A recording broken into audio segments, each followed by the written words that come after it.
I'm Jim Hansen. I'm a climatologist. I work at NASA and also at Columbia University.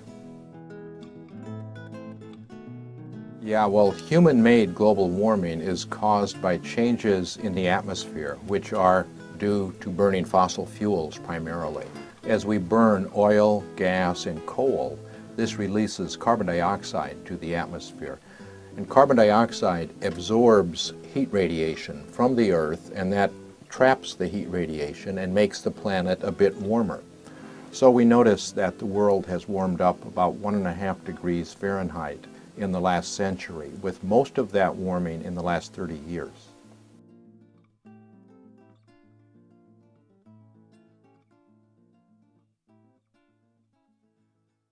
The weather and the climate are making news in more than one region. Severe flooding has killed at least 72 people. Under siege in the grip of unmitigated catastrophe.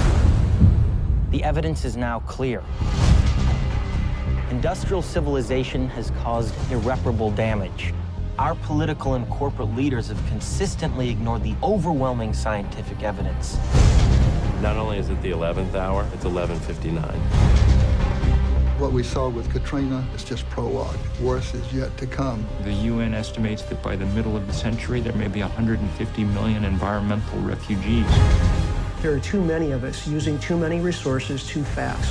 The problem is that every living system is in decline, and the rate of decline is accelerating. The tragedy is the potential extinction of humankind. We face a convergence of crises, all of which are a concern for life.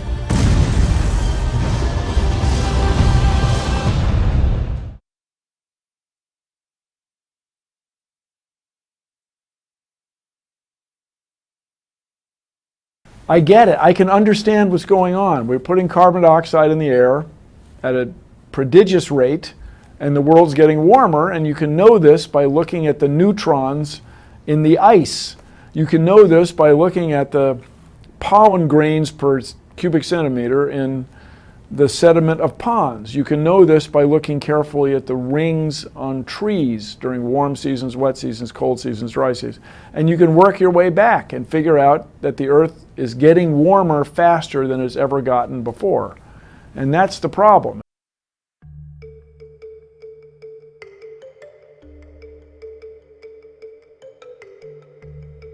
Carbon dioxide is a natural gas. It has dominated the atmosphere for an extraordinarily long period of time, and we now are at a dangerously low level.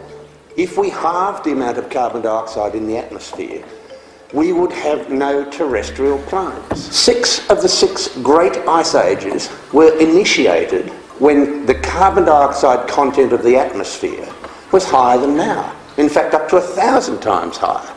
So we have from the geological evidence absolutely no evidence that carbon dioxide has driven climate.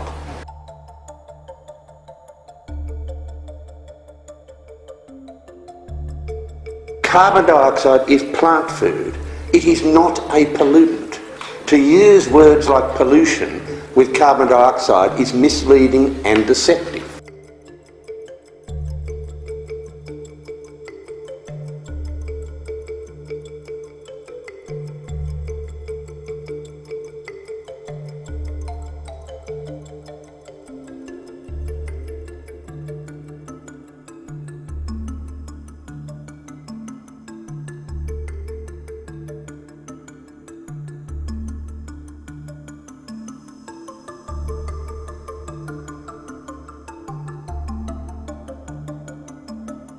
Snow, when it falls, captures some air. That air is then trapped in the ice. We can later extract it from drill core and measure the amount of carbon dioxide in the air.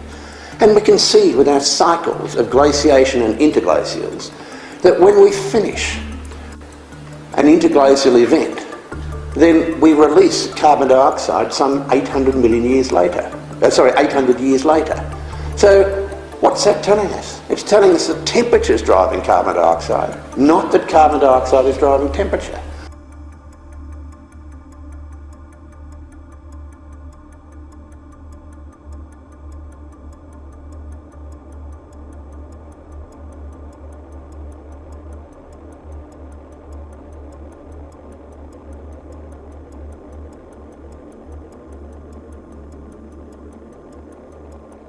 But what I think is absurd, what I disagree with very strongly, is the idea that climate is predictable and that we can do things 100 years in advance knowing what's going to happen. That's just not the way it is.